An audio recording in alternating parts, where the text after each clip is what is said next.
The rope was already around her neck when the crowd started chanting for blood. Ayanna stood on that makeshift platform, hands bound behind her back, watching dozens of faces twisted with hatred stare up at her. They wanted to watch an Apache woman die. They didn't care if she was innocent. The morning sun cast long shadows across the dusty town square, where someone had hastily constructed a gallows from old lumber and rope. Ayanna's dark eyes swept across the mob below. Men, women, even children who should have been in school, all gathered to witness what they called justice. But there was no justice here. Only fear and ignorance dressed up as righteousness. Sheriff Brennan stood beside the platform, his hand resting nervously on his gun belt. He kept glancing between Ayanna and the crowd, sweat beading on his forehead despite the cool morning air. The man was weak. She could see it in his trembling fingers and the way he avoided her gaze. He knew this was wrong, but he lacked the spine to stop it. "String her up already!" someone shouted from the back of the crowd. Others joined in, their voices creating a chorus of bloodlust that echoed off the wooden buildings surrounding the square. Ayanna closed her eyes and thought of her grandmother's words. That courage wasn't the absence of fear, but the mastery of it. A woman near the front, her face pinched with hatred, picked up a stone and hurled it toward the platform. It struck Ayanna's shoulder, sending a sharp pain down her arm. The crowd cheered as if they'd just witnessed something heroic instead of cowardly. More stones followed, and Ayanna forced herself to stand straight, refusing to give them the satisfaction of seeing her crumble. "My husband's blood is on your hands," the woman screamed, tears streaming down her cheeks.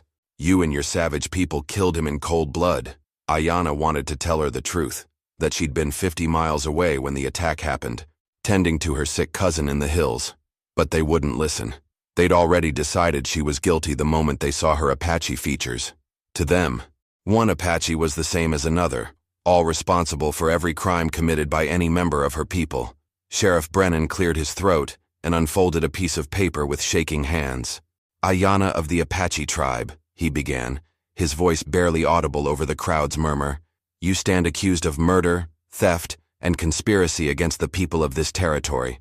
The charges were lies, every single one." But as Ayanna looked out at the sea of hostile faces, she realized the truth had died long before she'd been dragged to this platform. These people needed someone to blame for their fear, their losses, their inability to understand a world where different peoples tried to share the same land. A man stepped forward from the crowd, his face scarred from what looked like a knife wound. "That Apache witch probably cursed our wells too," he spat. "Ever since they started raiding our settlements, nothing's been right in this town." But Ayanna hadn't raided anything. She'd been trying to find work, to earn enough money to buy medicine for her cousin who'd fallen ill with fever. She'd made the mistake of coming to this town alone, thinking these people might show mercy to a woman traveling without warriors. Instead, they'd seen opportunity, someone to punish for crimes they couldn't solve. The noose felt heavy against her neck as Sheriff Brennan positioned himself near the lever that would open the trapdoor beneath her feet. His hands were shaking so badly now that she wondered if he'd be able to pull it when the time came. Part of her almost felt sorry for him. Almost.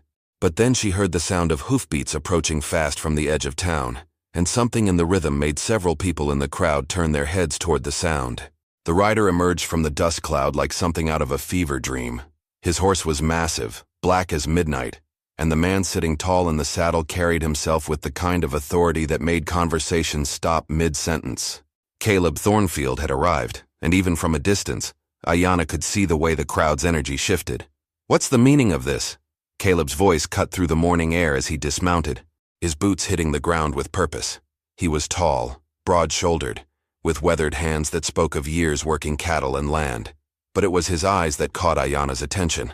They held a hardness that suggested he'd seen enough injustice to recognize it when it stared him in the face. Sheriff Brennan stepped forward, relief flooding his features like a man who'd just been thrown a lifeline. "Mr. Thornfield, sir, we're carrying out justice for the Hendricks family. This Apache woman here, she's responsible for Tom Hendricks's death." Caleb's gaze moved slowly from the sheriff to Ayanna, then back to the crowd. His expression remained unreadable, but something in his posture suggested he was calculating, measuring, deciding. "And what evidence do you have against her?" The question hung in the air like smoke from a gun barrel. Several people in the crowd shifted uncomfortably, glancing at each other as if hoping someone else would provide an answer that made sense. The scarred man who'd spoken earlier stepped forward. puffing out his chest. "Evidence," he snarled. "She's Apache, ain't she? That's all the evidence we need. Her people killed Tom Hendricks and stole his horses. She's probably here scouting for the next raid." Caleb turned his full attention to the man, and Ayanna watched as the scarred face went pale under that steady stare.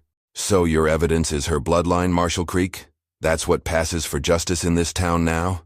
Marshall Creek's hands clenched into fists at his sides. "You defending savages now, Thornfield? Maybe all that time alone on your ranch has made you soft toward their kind." The insult hit its mark, but not in the way Creek intended.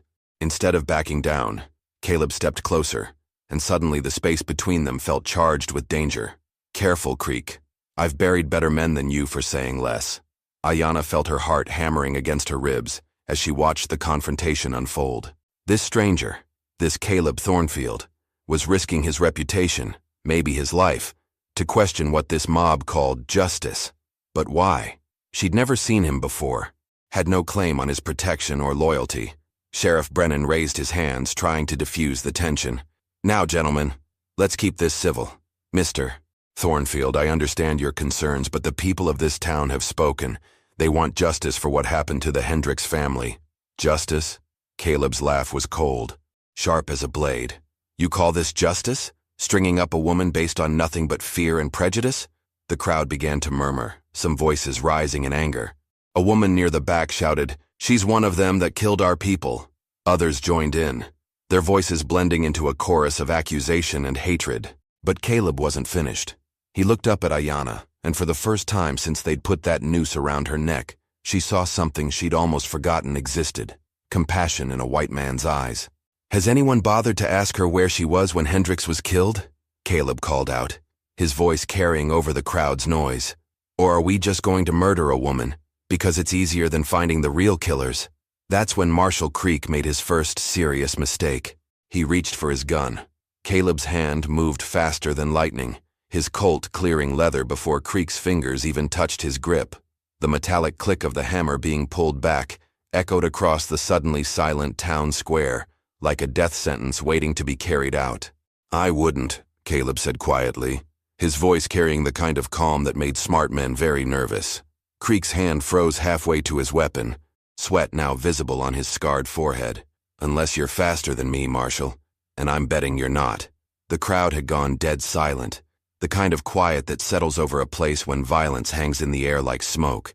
Ayanna watched from the platform, her heart pounding as she realized this stranger was willing to kill to defend her. But why?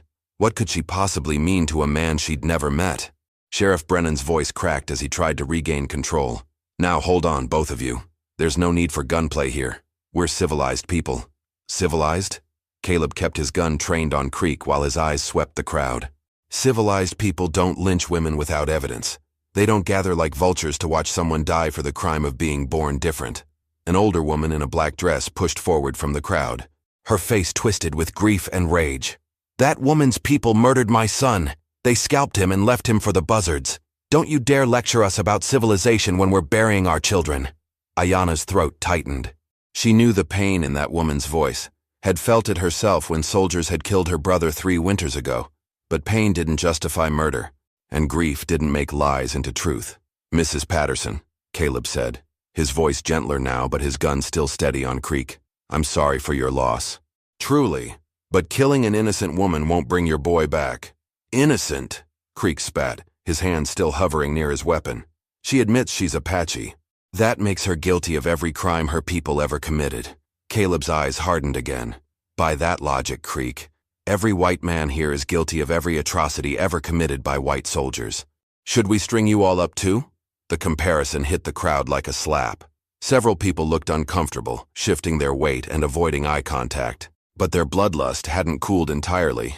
A young man with angry eyes stepped forward. "My pa says the only good Apache is a dead Apache," he declared, his voice shaking with nervous energy.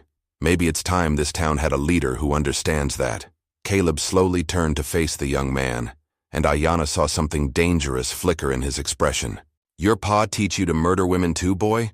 Or did you come up with that particular brand of courage all by yourself?" The insult struck home.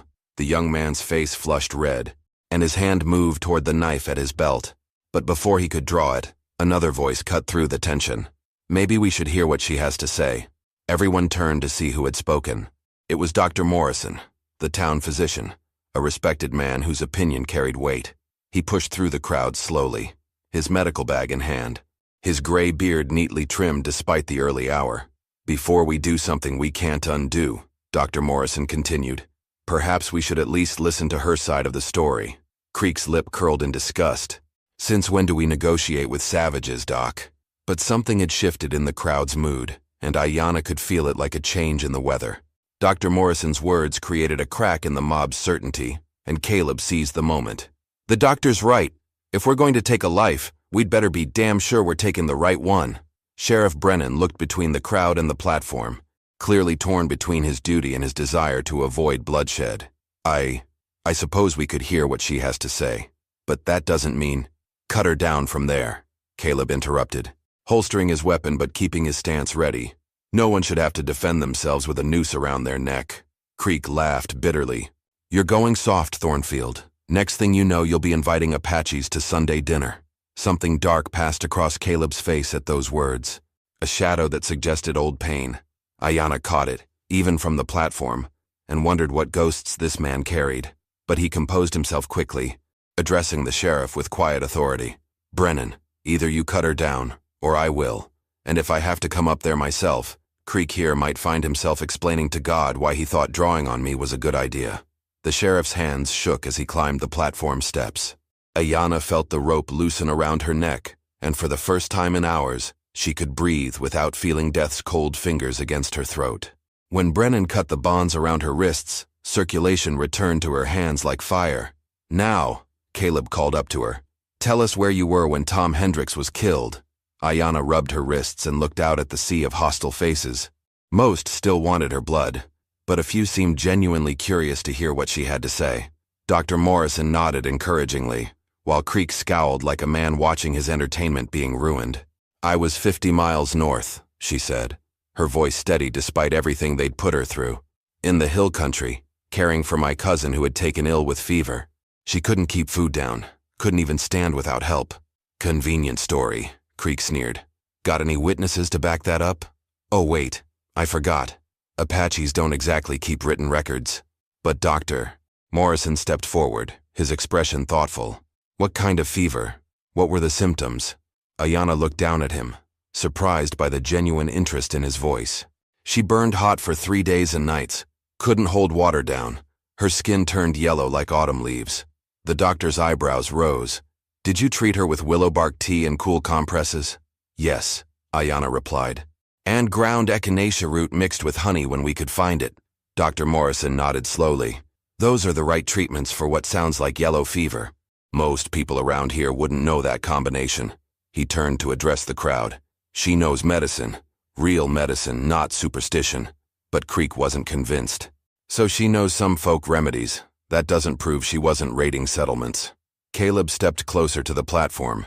What's your cousin's name? Where exactly were you caring for her? Her name is Singing Bird. We were camped near Eagle's Nest Rock by the stream that runs clear even in drought years. Ayanna's voice carried the ring of truth, each detail specific and immediate. An uncomfortable murmur went through the crowd. Several people exchanged glances, and Ayanna sensed their certainty beginning to waver. But she also knew that doubt could be dangerous too. People who'd worked themselves up for a lynching didn't like having their bloodlust frustrated. That's when a new voice spoke up from the back of the crowd. She's telling the truth about Eagle's Nest Rock. Everyone turned to see a grizzled prospector pushing through the crowd, his clothes dusty from the trail.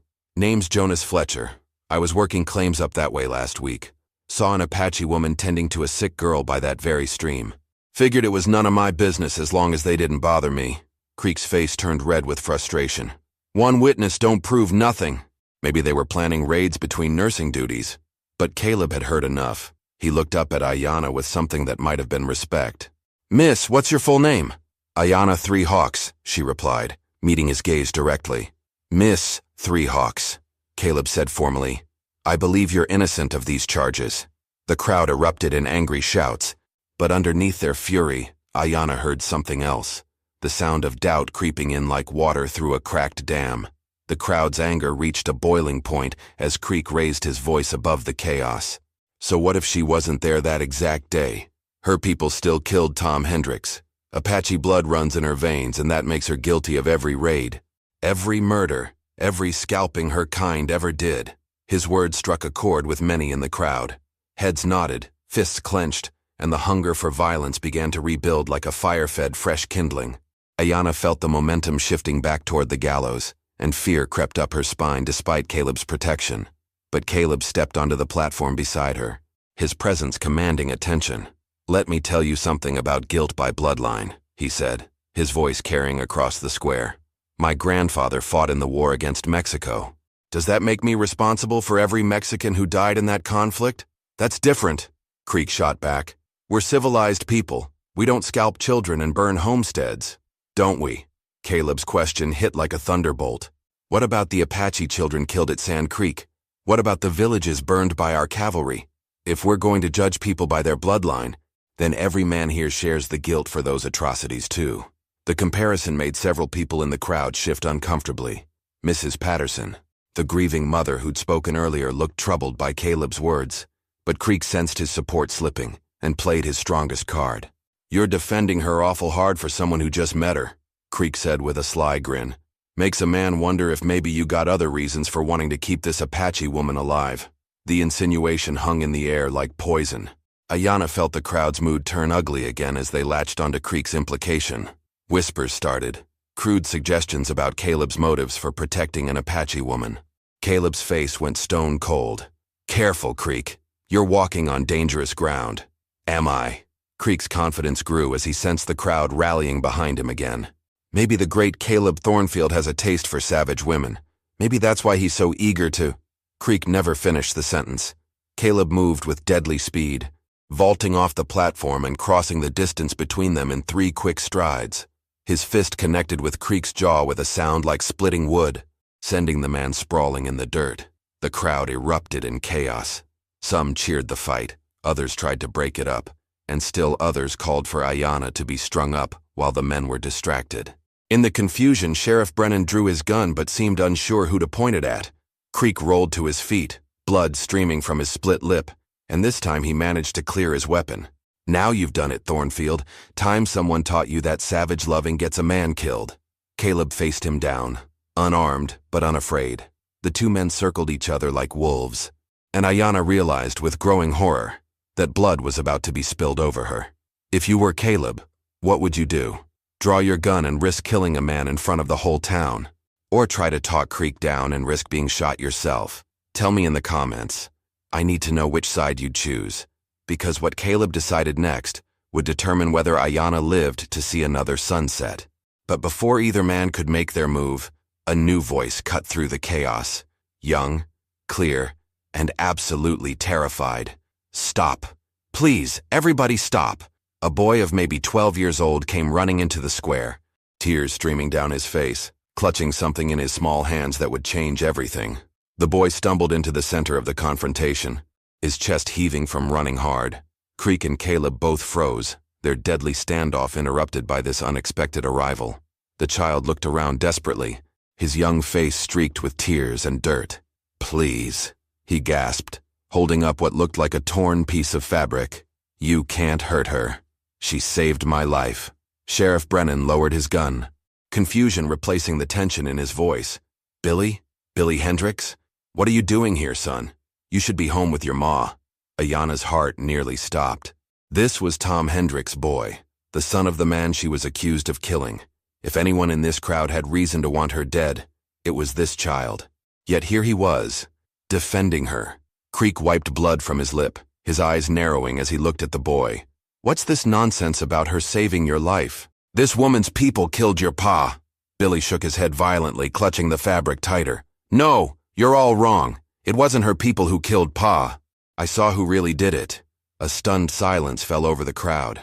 Even the birds seemed to stop singing as everyone strained to hear what the boy would say next.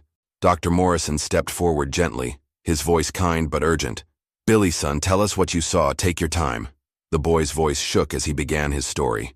"Pa and me were checking the north pasture when we heard shooting. Pa told me to hide in the rocks while he went to see what was happening. That's when the bad men came."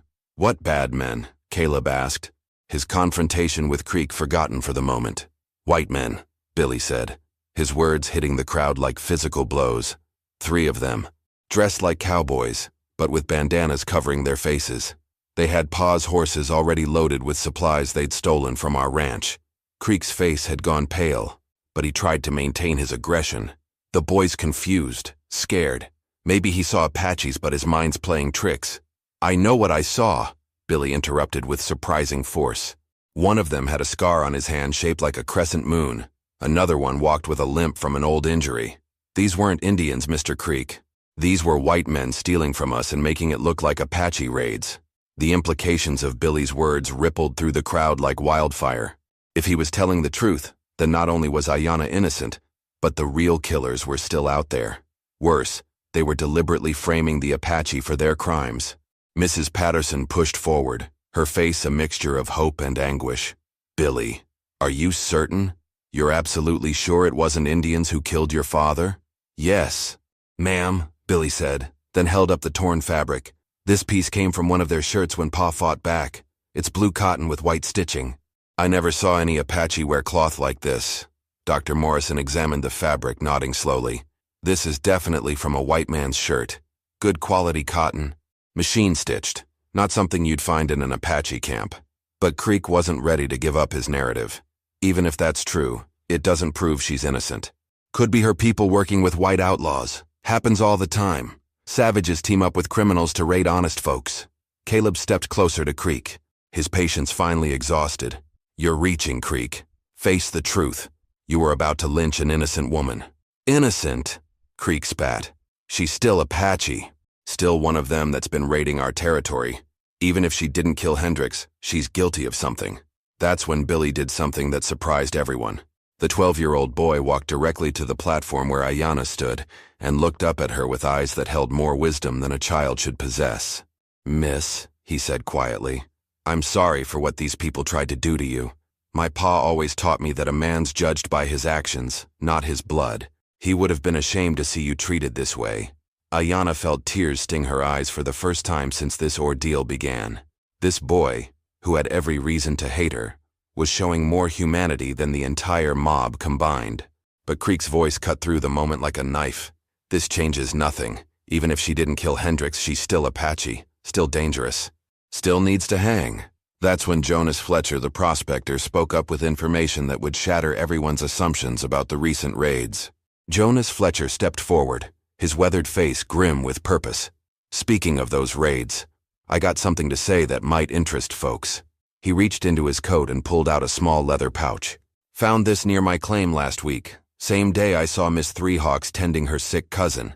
He opened the pouch and poured several items into his palm. A silver watch, a wedding ring, and a distinctive brass button. The crowd pressed closer to see, and Mrs. Patterson gasped when she recognized the watch. "That's Tom's watch. The one his father gave him before he died." Jonas nodded solemnly. "Found it in a camp about 2 miles from where Miss Three Hawks was nursing her cousin. But here's the interesting part. This camp belonged to white men. I could tell by the boot prints, the way they arranged their gear, even the type of coffee grounds they left behind." Creek's face had gone from pale to ashen, but he wasn't finished fighting. "So what? Maybe some whites found the watch after the Apaches dropped it." "Maybe," Jonas said, then reached into his other pocket. "Except I also found this." He held up a piece of paper, creased and dirty but still readable. "Looks like a list of homesteads to hit next.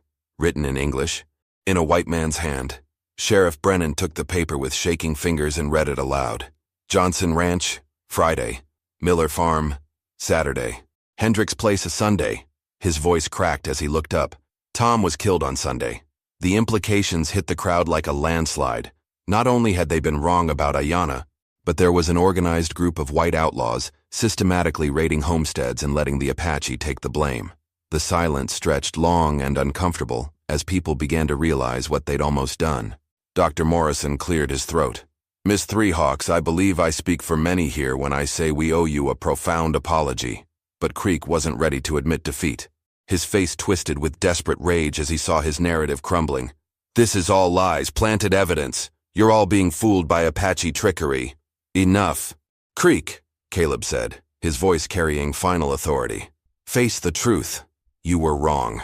That's when Creek made his final, fatal mistake. With a snarl of rage, He raised his gun toward Ayanna, determined to finish what the mob had started even if he had to do it alone.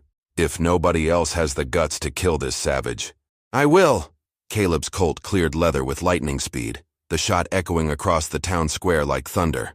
Creek's gun flew from his hand as the bullet shattered his wrist, sending him screaming to his knees in the dirt. Next man who threatens Miss Three Hawks will get worse than a broken wrist, Caleb announced, his smoking gun still in his hand. The crowd backed away, finally understanding that their bloodlust had consequences. Billy Hendricks stepped closer to Ayanna, his young voice carrying across the now silent square. Miss, I'm sorry about what they did to you. My pa would have been ashamed of this whole town today. Ayanna looked down at the boy, then at Caleb, then at the faces of people who minutes earlier had been screaming for her death. Some looked ashamed now, others confused, but the hatred had finally burned out of their eyes. Sheriff Brennan holstered his weapon and approached the platform. Miss Three Hawks, on behalf of this town, I apologize. You're free to go. But as Ayanna stepped down from the platform, she realized her ordeal had revealed something darker than simple prejudice. There were organized criminals using racial hatred as cover for their crimes, and until they were caught, both Apache and white settlers would continue to suffer. Caleb seemed to read her thoughts. Those outlaws are still out there, still killing people and letting your people take the blame. Ayanna met his gaze directly. Then, we need to stop them. 3 hours later, Caleb and Ayanna rode side by side toward the northern hills, following the trail Jonas Fletcher had described. Sheriff Brennan had deputized them both after Dr. Morrison convinced the town council that stopping the real killers was more important than nursing wounded pride. Billy Hendricks had insisted on coming too, despite his young age. Those men killed my pa, he'd said with determination, that reminded Ayanna of warriors twice his age. I got a right to see justice done. The trail led through rocky country that Ayanna knew well. Her people had hidden in these hills for generations, and she could read the signs the outlaws had left behind like words on a page. Broken twigs, disturbed stones, the faint scent of their horses carried on the wind. 3 men, she said quietly, studying hoofprints in a patch of soft earth. Heading for Eagle Canyon. There's water there. Good grass for horses. Caleb checked his rifle and adjusted his hat against the afternoon sun. Think they know we're coming? Not yet, but they will soon. Ayanna pointed toward a thin column of smoke rising from the canyon ahead. They're cooking their midday meal, feeling safe because they think everyone blames the Apache for their crimes. As they approached the canyon rim, Ayanna held up her hand for silence. Below them, she could see the outlaws' camp. 3 men lounging around a small fire, their stolen goods piled nearby. One had a distinctive crescent-shaped scar on his hand, exactly as Billy had described. That's them, Billy whispered, his young voice tight with recognition and pain. Caleb studied the camp with a tactician's eye. 2 ways down into that canyon. We take them from both sides. They've got nowhere to run. But Ayanna had a different idea. Let me go down alone first. They'll think I'm just a lost Apache woman. When I get close enough, too dangerous, Caleb said immediately. If they recognize you, they won't. Ayanna's voice carried quiet confidence. To men like them, all Apache look the same. Besides, they think I'm dead by now, hanged in your town square. 20 minutes later, Ayanna walked her horse slowly down the canyon trail, playing the part of a weary traveler seeking water. The outlaws looked up as she approached, their hands moving instinctively toward their weapons. Well, well, the scarred man called out. What have we here? Little Apache girl lost? Ayanna kept her expression neutral, speaking in broken English. Water for horse, please. The men relaxed, seeing only what they expected. A harmless Apache woman who posed no threat. They didn't notice Caleb and Billy positioning themselves on the canyon rim above. Sure, honey, the scarred man said with a cruel grin. But first, maybe you can tell us about your people's camps. We're always interested in Apache. Activities. That's when Ayanna dropped the act. Her voice turned cold as winter wind. The only thing I'll tell you is that Tom Hendricks's murder ends today. The outlaws went for their guns, but Ayanna was already moving. Her knife flashed in the sunlight, striking the scarred man's gun hand before he could clear leather. Caleb's rifle cracked from above, and the second outlaw spun and fell. The third man tried to run but found Billy blocking his path, the boy's father's rifle trained steady on his chest. Within minutes, it was over. The real killers were bound and ready for transport back to town, along with evidence of their crimes. Stolen goods from a dozen homesteads, all blamed on Apache raids. As they prepared to leave, Billy approached Ayanna with something in his hands. It was his father's watch, the one Jonas had found in the outlaws' camp. "Miss Threehawks," the boy said formally, "my pa always said a person should be judged by their character, not their blood. I'd be honored if you'd keep this, to remember that some folks know the difference between justice and revenge." Ayanna accepted the watch with tears in her eyes. In all her years, no white person had ever offered her such a gesture of respect and trust. 3 days later, the outlaws were tried and sentenced. The town of Cedar Falls issued a formal apology to the Apache people, and Sheriff Brennan established new policies requiring evidence before accusations. Caleb donated money to help Apache families whose relatives had been wrongly killed in retaliation for the outlaws' crimes. As for Ayanna, she chose to stay in the territory, working as a translator and liaison between the Apache and white settlers. Her courage on that gallows platform had saved more than just her own life. It had opened eyes and changed hearts. Billy Hendricks grew up to become a lawyer who specialized in defending the rights of Native peoples. He always wore his father's watch, and whenever someone asked about it, he'd tell them the story of the Apache woman who taught him that justice is colorblind. And Caleb? He and Ayanna remained close friends, their bond forged in the fire of that terrible day when a town nearly lost its soul to hatred and fear. Together they proved that courage and truth could triumph over prejudice, one heart at a time. If you're enjoying the story, subscribe to the channel. Now click on the video on the screen to hear a story even better than this one, with a twist so powerful it'll change how you see justice forever. Click on the video now.